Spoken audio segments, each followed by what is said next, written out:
সুপ্রিয় দর্শক, আপনাদের সবাইকে স্বাগত জানাচ্ছি চ্যানেল জেড আয়োজিত নিয়মিত সংবাদ বিশ্লেষণ অনুষ্ঠান জেড ফোকাসে। আপনাদের সঙ্গে আছে আমি সাইদ খান, আর আলোচনার জন্য প্রতিদিনের মতো আজও আমাদের সাথে স্টুডিওতে একজন অতিথি রয়েছেন। আমাদের সাথে আছেন সিনিয়র সাংবাদিক, কলামিস্ট, ঢাকা সাংবাদিক ইউনিয়নের সাবেক সভাপতি এলাহি নওয়াজ খান সাজু। সাজু ভাই, আপনাকে স্বাগত জানাচ্ছি। দর্শক, আপনারা জানেন জেড ফোকাসে আমরা প্রতিদিনই দিনের উল্লেখযোগ্য খবর ধরে বিশ্লেষণ করে থাকি, অতিথির মুখ থেকে বিশ্লেষণ শুনে থাকি। আজও আমাদের হাতে বেশ কিছু খবর রয়েছে, এগুলোর ব্যাখ্যা বিশ্লেষণ শুনবো। প্রিয় দর্শক, আপনারা জানেন যে আজ ৩রা মে বিশ্ব মুক্ত গণমাধ্যম দিবস। আজকে এই দিবসে দাঁড়িয়ে আমরা একজন সিনিয়র সাংবাদিক এলাহি নওয়াজ খান সাজু, ওনার মুখ থেকে শুনবো। এলাহি নওয়াজ খান সাজু, আপনি তো প্রায় 5 দশকেরও কিছু সময় বেশি হয়তো সাংবাদিকতার সাথে জড়িত। গণমাধ্যম যে মুক্ত গণমাধ্যম, বিশ্ব মুক্ত গণমাধ্যম দিবস আজ। মুক্ত গণমাধ্যম প্যারামিটারে আমরা দেখেছি গত 10 বছর বা 15 বছর ধরে বাংলাদেশ আন্তর্জাতিক সূচকে ধাপে ধাপে পিছিয়েছে, এবং এর মধ্যে এবছর এই দিবসে দাঁড়িয়ে আমরা একটি জিনিস দেখছি, সেটি হচ্ছে যে কিছুটা সূচক এগিয়েছে, 16 ধাপ এগিয়েছে। তো এই যে গত 16 বছর পিছিয়ে যাবার কারণটি কি ছিল, এবং হঠাৎ করে কেন এখন 16 ধাপ একবারে এগিয়ে গেল? আমার যে দীর্ঘ সাংবাদিকতার ইতিহাস, প্রায় 5 দশকই হবে, আমি যেটা দেখেছি যে বাংলাদেশ স্বাধীন হওয়ার পর গত 54 বছরে প্রায় 35 বছরই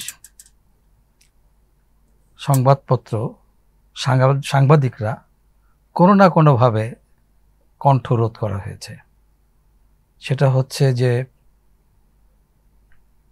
এরশাদের প্রথম হলো আওয়ামী লীগের 3.5 বছর, এরশাদের 9 বছর, আবার 96 সালে হাসিনার 5 বছর, আবার পরবর্তীকালে টানা 15 বছর।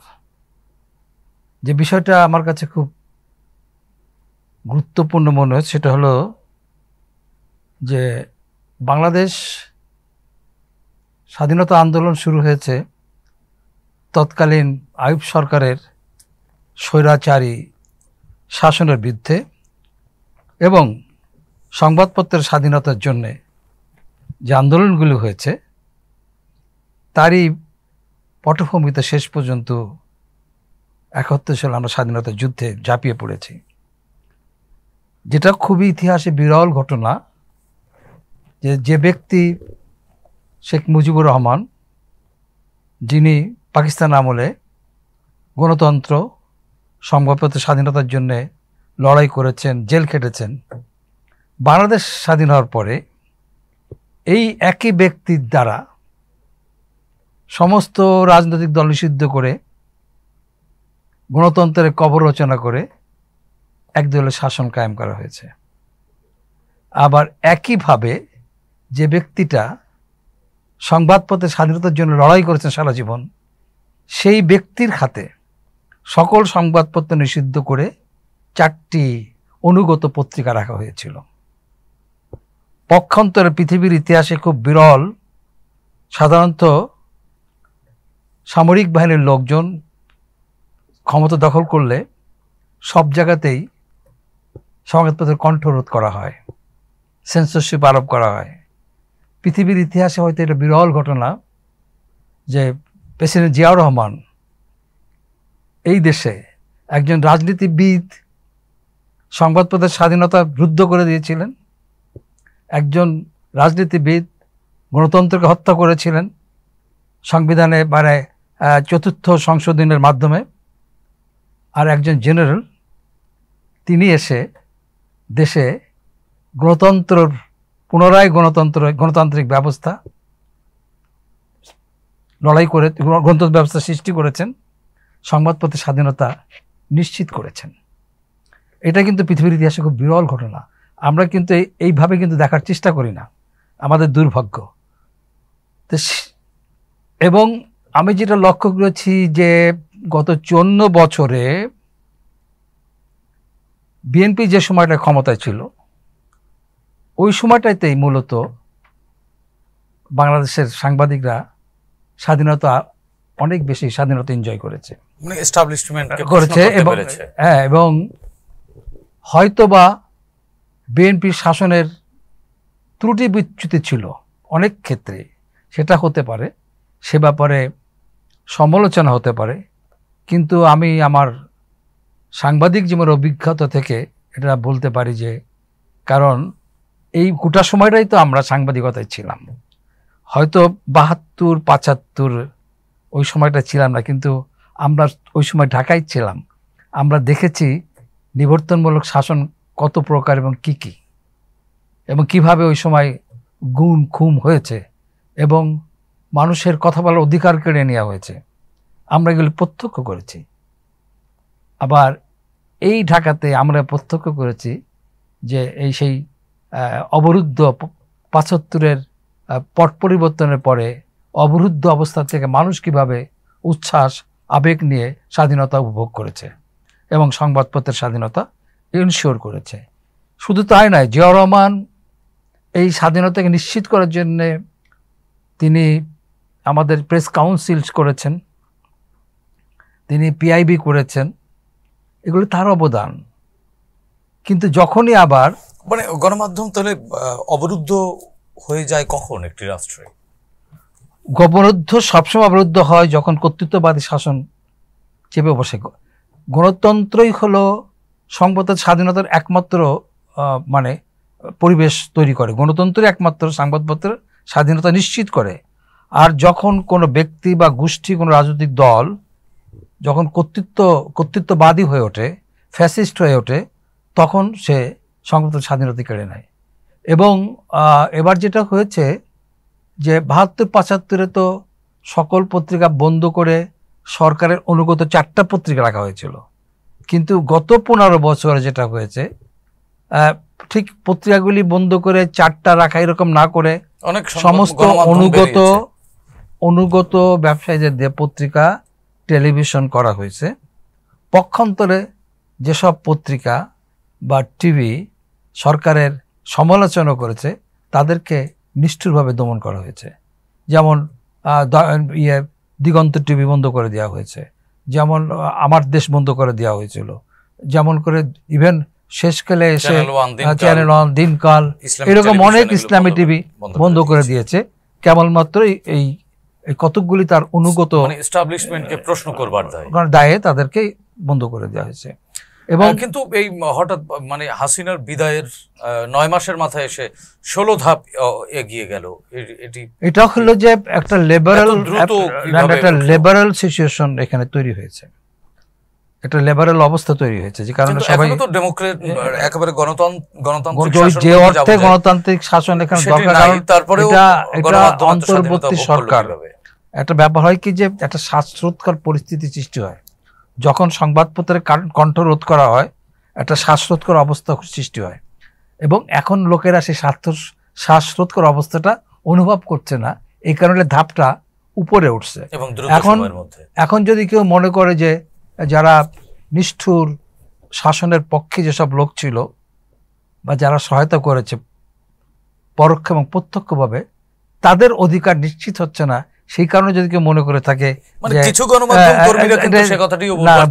এটা, কারণ এটা কখনোই, আমি একটা জিনিস, আমি ব্যালেন্স ব্যাপারটার ব্যাপারে যেটা অনেকে এখন বলতে চাচ্ছে, সেটা হলো যে ধরেন একজন ধর্ষিত নারী আর যে ধর্ষণ করলো, দুজনের মধ্যে কিভাবে ব্যালেন্স হতে পারে? একজন হত্যার শিকার হয়েছে, হত্যার শিকার যে হইল, হত্যাকারী যে, তার মধ্যে কিভাবে ব্যালেন্স হতে পারে? তার সম্পর্কে আপনার বক্তব্য কী হতে পারে? নিঃসন্দেহে আপনি যারা বিবেকবান মানুষ, যারা হত্যাকারীর বিরুদ্ধে যাবে, ধর্ষণকারীর বিরুদ্ধে যাবে, যারা অন্যায় করেছে তাদের বিরুদ্ধে যাওয়াটাই স্বাভাবিক।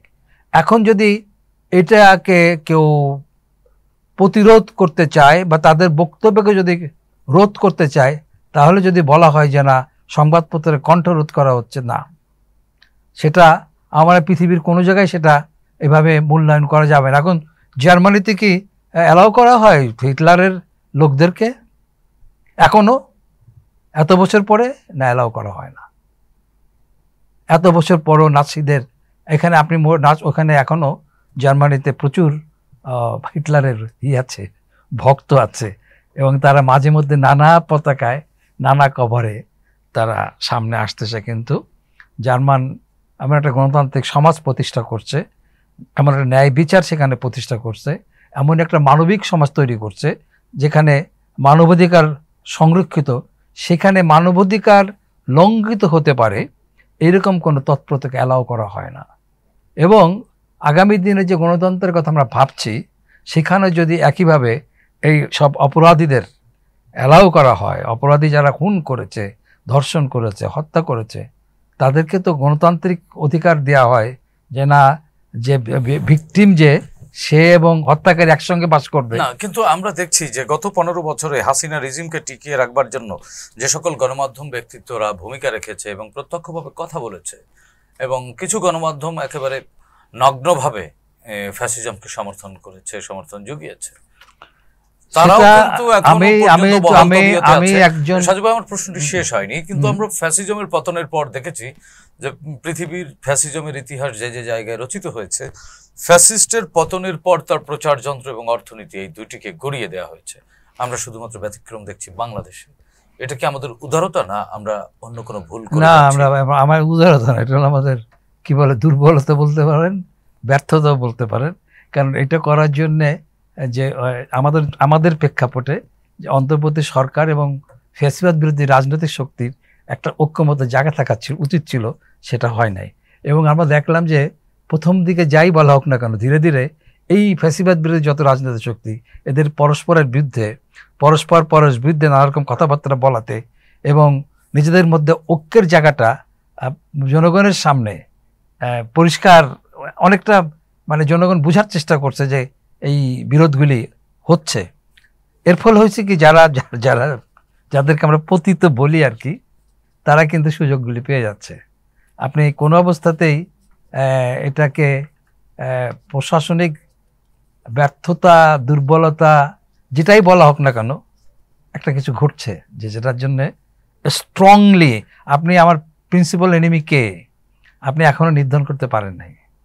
এই যে প্রিন্সিপাল এনিমি কে, এইটা নির্ধারণ করার ব্যর্থতাই হলো এখনকার এই ঘটনাগুলি দেখা যাচ্ছে। তবে হ্যাঁ, একটা বিষয় এখানে কথা হচ্ছে, ফ্যাসিজম এক ধরনের কালচারাল ন্যারেটিভ দাঁড় করে। ফ্যাসিস্ট নিজস্ব আঙ্গিকে একটা কালচারাল ন্যারেটিভ, একটা পলিটিক্যাল ন্যারেটিভ বা নানান ধরনের ন্যারেটিভ সৃষ্টি করে, এবং এর উপরে ভর করেই ফ্যাসিজম টিকে থাকে।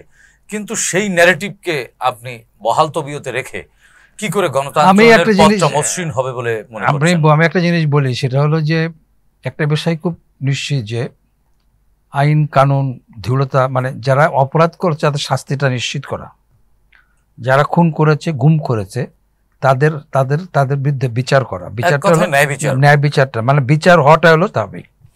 এবং আমরা যদি শুধু বিচারের দিকে আমি দেখতে পাচ্ছি যে প্রায় 7 মাস 8 মাস হয়ে গেল, 9 মাস হয়ে গেল সরকার, কিন্তু বিচারের দাবিটা কিন্তু দিন দিন মানে ক্ষীণ হয়ে যাচ্ছে। কিন্তু বিচার হওয়াটাই হলো একটা সোসাইটির সব থেকে মানে ডাইনামিজমের একটা বড় লক্ষণ, যে এই সোসাইটি সামনে আগাবে, কারণ অন্যায়ের বিচার এখানে আছে।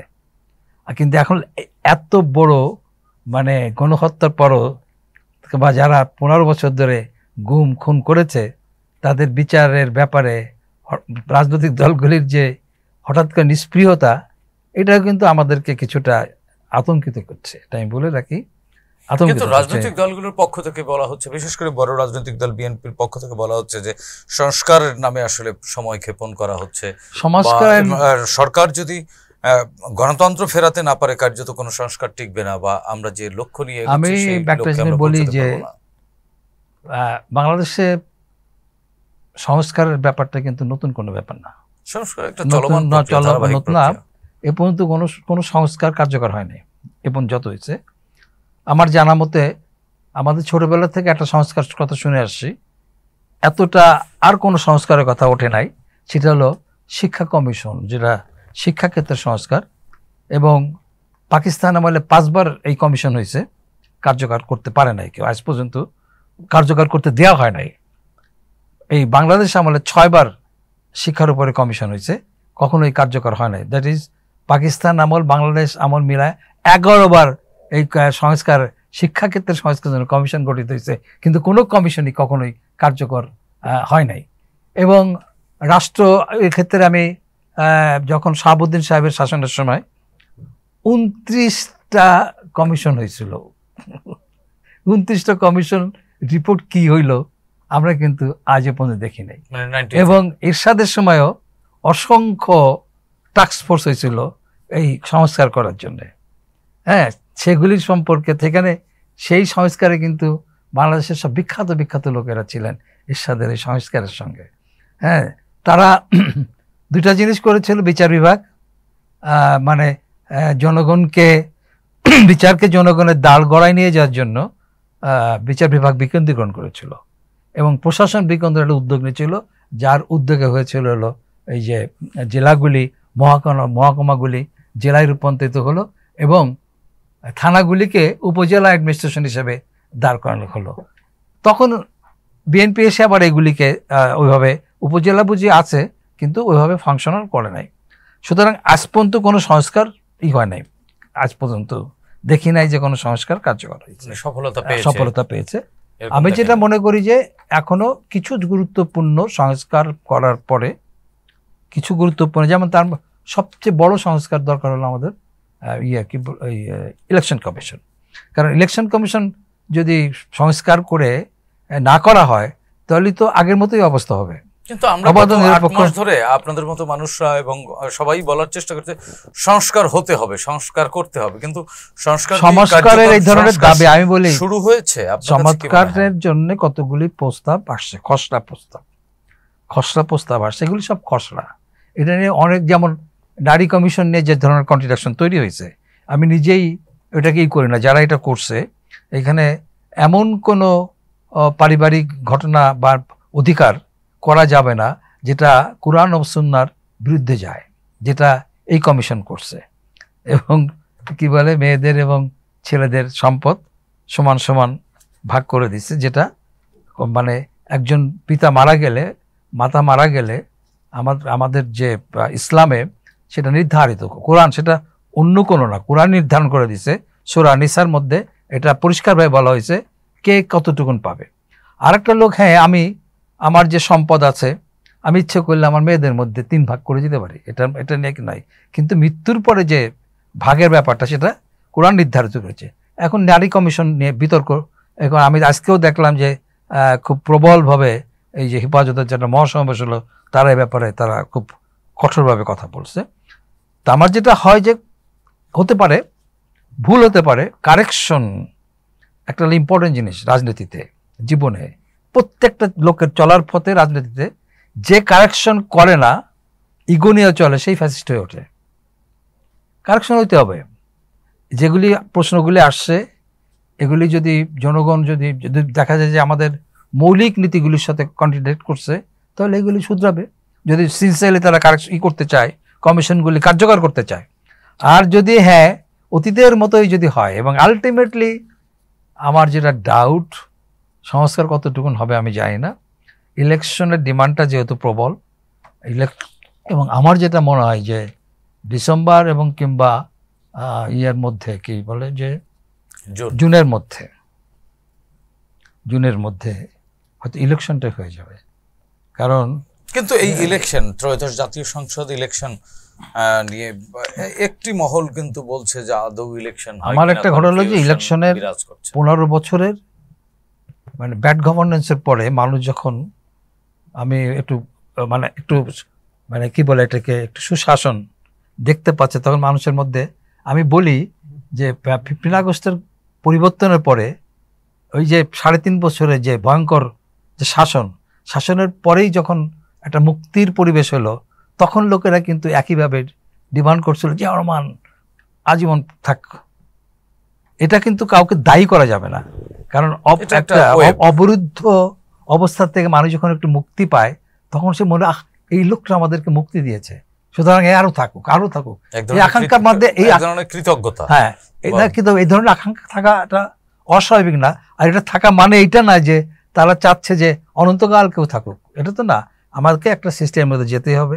যদি না জিয়াউর গিয়ে রহমান তো পড়ে 78 সালে এসে আবার নির্বাচনের পথেই এগিয়ে গেলেন। না, এখানে অনেক ঘটনা আছে। আমি বলি যে এটা তো যেগুলি হয়তো ভবিষ্যতে লেখা কিংবা লিখবো, সেটা হলো যে উনি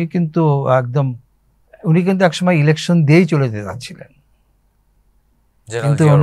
কিন্তু ওনার মুরব্বীরা, ইভেন মৌলানা ভাসানী, কোনো দল গঠন করো, আমার যে আছে কি বলে ধানের শীষ তোমাকে দিয়ে দিচ্ছি, ব্যাপারগুলি এরকম ছিল। আর জনগণের আকাঙ্ক্ষা ছিল বিএনপি হলো একটা রাজনৈতিক দল, এই দলটা জনগণ তৈরি করছে, অন্য কেউ তৈরি করে নাই।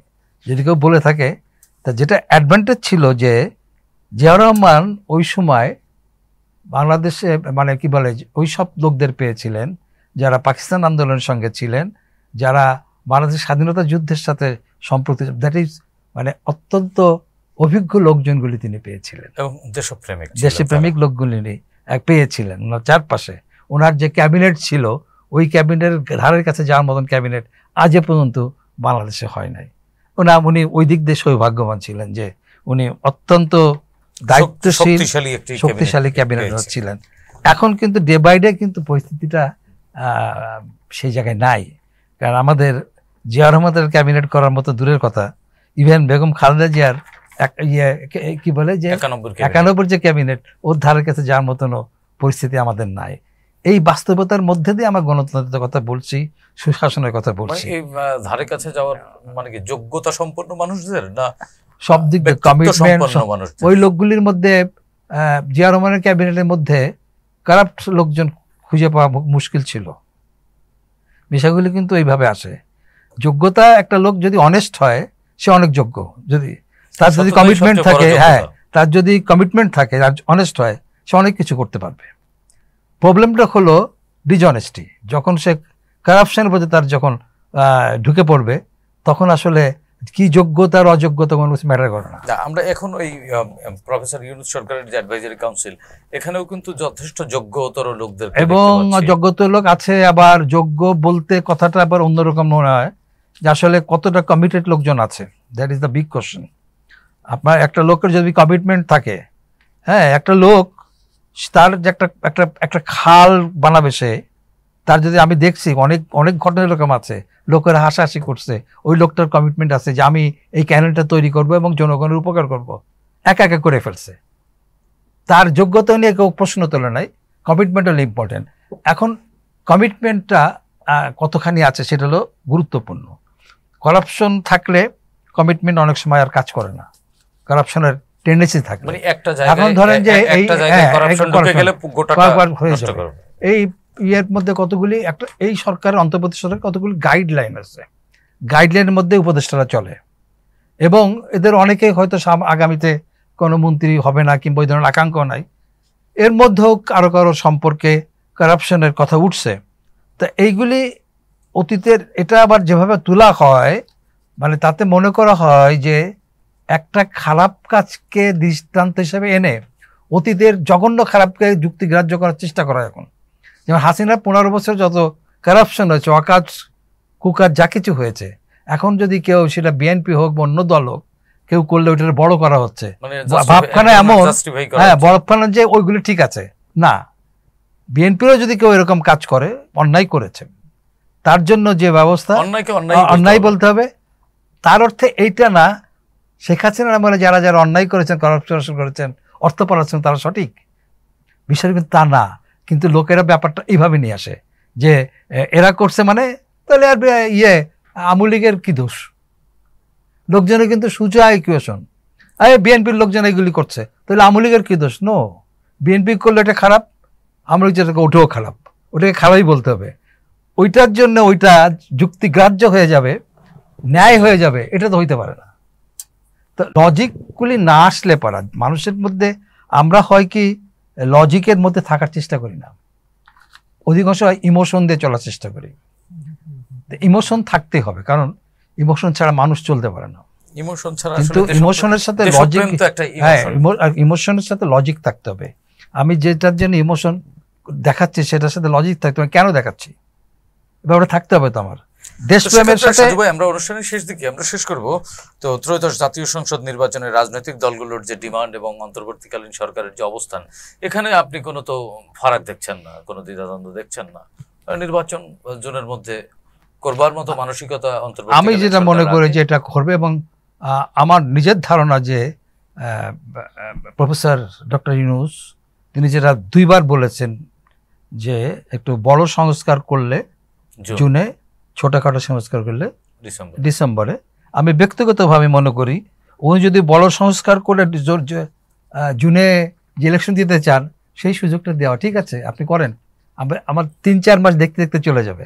কিন্তু ইলেকশনের বাইরে ওই জোরের লোকেরা যেটা বলে আপনি 5 বছর থাকেন, এটা মানুষের ইমোশনের কতগুলি ব্যাপার। এটা তো লজিক, এটা সামনে এসেছে আরাকান, মিয়ানমার আরাকান ইস্যুটি, রোহিঙ্গা প্রত্যাবর্তন ইস্যুটি এই মুহূর্তে সামনে এসেছে, এবং এখানে একটি মানব করিডোর নিয়েও এক ধরনের প্রশ্ন তোলা হচ্ছে। বাংলাদেশে কিভাবে দেখেন? ছোট্ট করে 1-2 মিনিটে শেষ। এটা মনে রাখতে হবে যে বাংলাদেশ হচ্ছে দক্ষিণ এশিয়া, পূর্ব এশিয়ার সাথে দক্ষিণ এশিয়া সংযোগ স্থাপন করে একটা দেশ, স্ট্র্যাটেজিক্যালি গুরুত্বপূর্ণ একটা দেশ।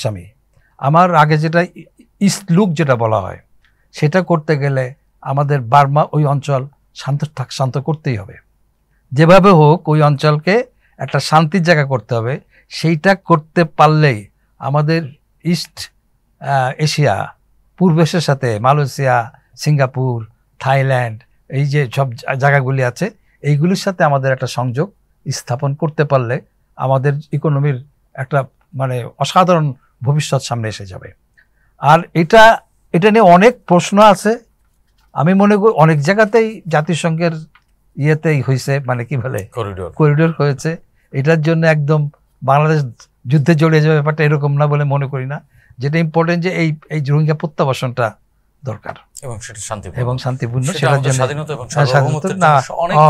এবং আমাদের স্বাধীনতাকে যেভাবে ঠুনকো করা হয়, বেশাগুলি যে কেউ এটাকে ভেঙে তোষনাজ, পশ্চিমবাংলার মিডিয়া দেখলে মনে হয় যে আমাদের স্বাধীনতা বলতে কিছু নাই, আমরা ইতিমধ্যেই শেষ হয়ে গেছি, রাস্তা রাস্তা ভিক্ষা করে খাবো, এরকম একটা অবস্থা। বিষয়টা এরকম না। জি, ধন্যবাদ এলাহিন খান সাজু। প্রিয় দর্শক, আমরা বিশ্বাস করি আসলে সন্দেহ, সংশয় বা দূরত্ব যতই থাকুক, গণতন্ত্রের প্রশ্নে জাতীয় ঐক্য যেভাবে তৈরি হয়েছে গত জুলাই গণ অভ্যুত্থানে, আমাদের স্বাধীনতা, সার্বভৌমত্ব এবং আগামীর গণতন্ত্রায়নের যে বাংলাদেশ, সেই পথে আমরা ঐক্যবদ্ধভাবেই এগিয়ে যাব, সেই প্রত্যাশা ব্যক্ত করে আজকের মতো এখানেই শেষ করছি। সবাই ভালো থাকুন, সুস্থ থাকুন, চ্যানেল জেডের সঙ্গেই থাকুন। খোদা হাফেজ।